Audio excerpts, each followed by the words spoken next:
नमस्कार दोस्तों, आप देख रहे हो बीटी ब्लॉग से यूट्यूब और फेसबुक पेज। मैं आज आपको एक हमारे इस भारतवर्ष के जो बड़े बड़े सत्यवादी राजा हुए हैं, बहुत सारे राजा हुए हैं, उस राजा में एक नाम आता है न्यायप्रिय विक्रमादित्य राजा। न्यायप्रिय विक्रमादित्य राजा की एक महत्वपूर्ण कहानी सुनाने जा रहा हूँ। इस कहानी को आपने ज़्यादा से ज़्यादा लाइक शेयर करनी है ताकि हर इंसान को पता चले कि हमारे देश में जो ऐसे महान राजा हुए हैं, महान जो सत्पुरुष राजा हुए हैं, तो उसको ज़्यादा से ज़्यादा महत्व देना है कहानी को। न्यायप्रिय राजा विक्रमादित्य थे, जिसने एक बार क्या हुआ कि नवग्रह है वो भी एक झगड़ते उसके पास आई, तो उसका भी विक्रमादित्य राजा ने न्याय कर दिया था। तो इसके तहत एक कहानी और भी है, छोटी सी कहानी है, ज़्यादा से ज़्यादा शेयर करनी है। एक बार हुआ क्या कि राजा विक्रमादित्य के पास दो महिलाएं एक बालक को लेकर आती है और दोनों महिलाएं आपस में बालक के लिए झगड़ती है। एक महिला कहती है कि बालक हमारा है, दूसरी महिला कहती है बालक हमारा है। न्याय बड़ा महत्वपूर्ण हो गया, राजा के पास जाना पड़ा। राजा के पास में आते ही राजा ने उसकी बात सुनी। पहली महिला बोली कि ये बालक है राजा जी हमारा है, दूसरी महिला ने भी यही बात बताई कि ये बालक हमारा है। राजा के बहुत मुश्किल हो गया कि बालक एक और महिलाएं माताएं दो, ये न्याय कैसे किया जाए। लेकिन फिर भी आज दोस्तों हमें हमारे देश के अंदर जो एक प्रजातंत्र शासन है उसमें न्याय बता रहे हैं। न्याय मिलता ज़रूर है, लेकिन कई साल मुकदमे चलते हैं, कोर्ट में जाना पड़ता है, सुप्रीम कोर्ट में जाना पड़ता है। फिर भी कई बार ऐसा हो जाता है वो दोषी को निर्दोषी बता दिया है, निर्दोषी को दोषी बता देते हैं और उस पर आधारित पर ही निर्भय करना पड़ता है। लेकिन हमारे पहले जो राजा लोग थे उसमें कितना न्याय था, एक सोचने की बात है। राजा एक देख कर बहुत अचंभे में पड़ गए कि ये महिलाएं हैं वो दो है और बालक एक है, इसका न्याय कर दे कैसे, कौन है उसकी माता। आखिरी में कई मंत्रियों को बुलाया गया, कई सैनिकों को बुलाया गया, उनसे सलाह ली गई कि भाई एक पुत्र की दो माता कैसे हो सकती है, इसका न्याय कैसे किया जाए। किसी को समझ में नहीं आने की वजह से राजा एक अपने दिमाग में बुद्धि उपाते हैं और मंत्रियों को कहते हैं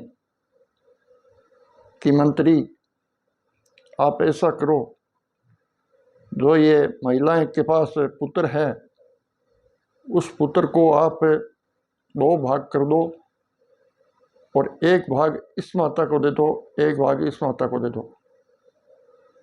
राजा ने न्याय कर दिया। लेकिन दोस्तों इस पे बात पर एक भरोसा करना है कि कभी राजा एक जीव हत्या कर सकते हैं, कभी राजा एक इतना बड़ा अन्याय कर सकते हैं कि एक जीव की दो भाग करके एक माता को दे दे, इसको दे दे, एक माता को इसको दे दे। ऐसा कभी नहीं करता। लेकिन एक न्याय करने के लिए एक वो तो एक उसका बुद्धि के फेर था, लेकिन राजा ने ये निर्णय किया कि असलियत जो माता होगी उसका पता चल जाएगा। इसके विषय में राजा ने ये एक न्याय के विषय में ये बुद्धि उपाई और मंत्रियों को बोला कि बच्चे का दो भाग किया जाए, एक भाग एक महिला को दे दो, एक भाग एक महिला को दे दो और उसका न्याय हो जाएगा। लेकिन ऐसा करना नहीं था। मंत्रियों ने जो ही राजा की एक दिमाग की जो एक आज्ञा थी उस आज्ञा का पालन किया और मंत्री तैयार हो गए। महिलाओं के पास बच्चे थे, बच्चे को लेकर बच्चे का दो भाग करने के लिए तैयार हो गए तलवार लेके, और महिलाओं के वो ही सामने। तब दोस्तों राजा ने जो एक न्याय किया था वो कितना महत्वपूर्ण न्याय था। जब इतना कहते हुए ऐसा करने को तैयार हो गए, तब जो असलियत माता थी उसके आंखों में पानी के आंसू बहने लगे।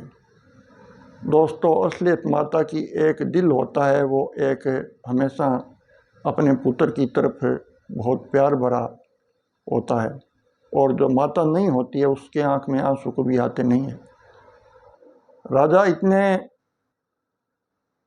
मतलब बहुत एक अन्यायी नहीं थे कि ऐसा जो एक पुत्र के विषय में, जो एक पुत्र को मारकर दो भाग करते, लेकिन न्याय के विषय में वो एक देखना चाहते थे कि असली एक माता कौन है।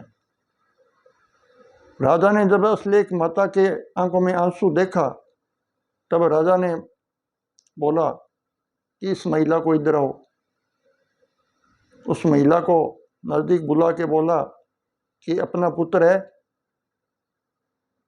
बोले साहब, पुत्र तो हमारा ही है, लेकिन पुत्र के जो दो भाग कर रहे हो, दो भाग मत करो, ये पुत्र है वो इनको दे दो।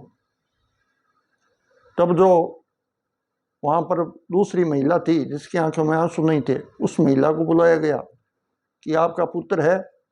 उसने बोला कि हमारा पुत्र है। तो तुम्हारा पुत्र है तो तुम्हारे आंखों में आंसू क्यों नहीं है? जब असली माता होगी उसके आंखों में आंसू आएगा। ये पुत्र है जो असली एक जो माता है, वही है जिसकी आंखों में आज पुत्र के लिए आंसू आ रहा है। दोस्तों, राजा ने पुत्र को